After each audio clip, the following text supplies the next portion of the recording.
Apesar deste caráter não convencional desta cobertura, sendo uma cobertura tradicional em madeira, há um conjunto de pormenores, há um conjunto de detalhes que são sempre comuns a outras coberturas e que são da maior importância.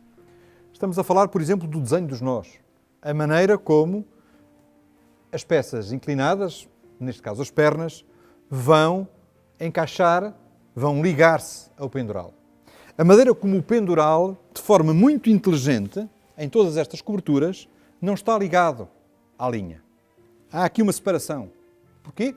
Porque este pendural, se apoiasse sobre a linha, ia provocar-lhe uma deformação com o tempo e ia fazer com que a linha, em vez de estar a funcionar à tração, passasse a funcionar à flexão. Outros pormenores importantes são, por exemplo, os pormenores de apoio na parede. Como é que todas estas estruturas, quando chegam à parede de alvenaria, à fachada, apoiam na parede? Os frechais. O que é um frechal?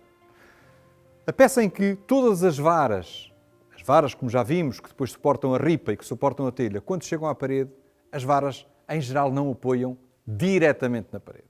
Apoiam numa peça de madeira intercalar, num frechal, que permite distribuir a carga e permite também proteger a ponta da vara da ação da umidade. Há um conjunto de detalhes absolutamente importantes quando eu estou a tratar de uma cobertura deste tipo. E reparem que em reparações mais recentes, eventualmente menos estudadas, alguns destes pormenores não foram tidos em consideração. Por exemplo, este pendural que vem ligar diretamente a esta linha. O que é que podemos observar? Que a linha está deformada porque esta linha entrou em flexão. É muito importante perceber o funcionamento geral das coberturas, mas é muito mais importante não esquecer que sem os pormenores nada pode funcionar bem. Agora que já compreendemos o funcionamento geral da cobertura e conhecemos alguns dos seus detalhes, dos seus pormenores mais importantes, importa pensar qual é o seu estado de conservação. Pensar em termos de reabilitação quais são os desafios. E o primeiro desafio é, naturalmente, saber qual é o estado em que está a madeira. Nós sabemos que a madeira tem, fundamentalmente, um ataque biológico que é perigoso e tem a ação da umidade. Esta peça de madeira, por exemplo, tem um ataque superficial biológico, mas, claramente, o cerne desta peça está em muito bom estado. E, portanto, o que se aconselha numa estrutura destas é fazer uma inspeção, peça a peça, e perceber se o ataque é um ataque superficial, se é um ataque profundo. E provavelmente vamos concluir que a maior parte das peças, face à qualidade da madeira e às suas características, a maior parte das peças está em bom estado e tem apenas um ataque superficial, que pode ser corrigido através de próteses ou, eventualmente, até pela simples retirada do material que está em mau estado. Depois temos fissuras. As fissuras podem ser por carga ou por secagem. As fissuras de secagem geralmente são fissuras estabilizadas que não têm nenhum problema do ponto de vista estrutural. É preciso fazer também essa distinção. Mas uma das maiores preocupações, um dos maiores motivos de alerta perante uma cobertura com estrutura de madeira é a sua deformação. E temos que distinguir o que é a deformação das peças principais, a deformação das asnas, a deformação das madres, eventualmente, da deformação do telhado em geral. Da deformação que vai afetar, sobretudo, a telha, sobretudo o escoamento e a estanqueidade do telhado. Quando estamos a falar de peças principais, aquilo que é importante perceber é se essa deformação é uma deformação que se foi fazendo ao longo do tempo, mas que não tem nenhuma evolução dramática previsível, isto é, se não lhe tira a sua capacidade resistente, ou se, pelo contrário, é uma deformação por ação de carga excessiva ou porque algumas das suas peças já perderam a capacidade resistente.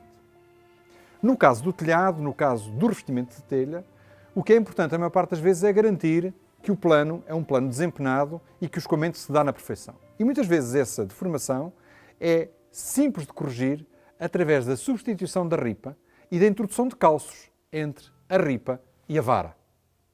É por isso que, olhando para um telhado que está muito deformado, que é difícil, olhando para um telhado que está muito deformado, nem sempre temos a noção clara se estamos a tratar de um problema de mero revestimento ou um problema estrutural. É preciso fazer uma inspeção à cobertura, ao desvão da cobertura, para perceber qual é o nível de intervenção que temos que fazer. E isso leva-nos, no fundo, à nossa observação final, que é o que é que temos que fazer? numa cobertura destas, o que temos que fazer de uma maneira muito sistemática, muito clara, é primeiro conhecer o seu funcionamento. A seguir, perceber como está cada uma das suas peças. Quais são as características, quais são as anomalias de cada uma das suas peças estruturais.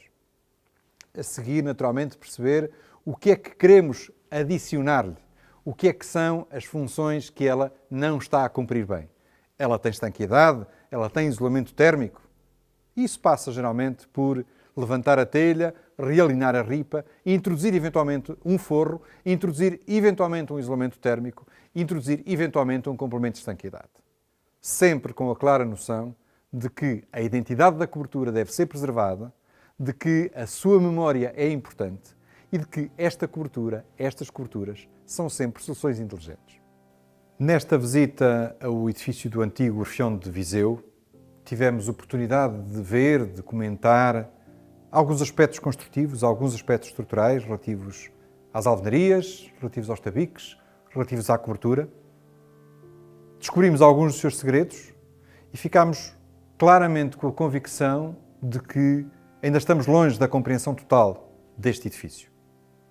E essa compreensão é essencial para se poder fazer um projeto responsável, um projeto sustentável de reabilitação. E é esse exercício que vos convidamos a fazer em próximas visitas noutros edifícios, a maior parte deles aparentemente em ruína, a maior parte deles em elevado estado de degradação. Mas essa aparente ruína tem sempre a enorme vantagem de nos desvendar mais facilmente os seus segredos e nos permitir fazer uma intervenção mais assertiva. Neste edifício ficaram por descobrir as janelas, ficaram por descobrir os pavimentos. Vamos tentar fazê-lo em próximas visitas.